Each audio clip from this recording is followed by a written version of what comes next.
कहे रिसियालू कहे गरम आलू तो फेंक देलू आलू कहे चालू तो बोलो ना जानू कहे हमसे भइल बाटे भारी धोखा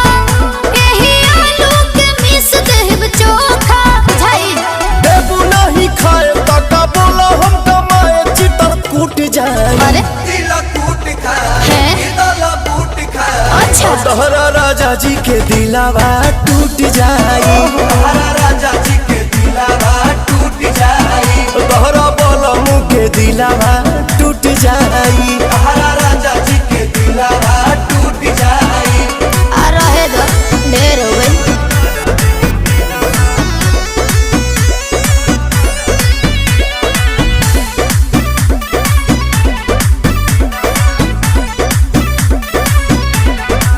हो जानी छोड़ा भवन करब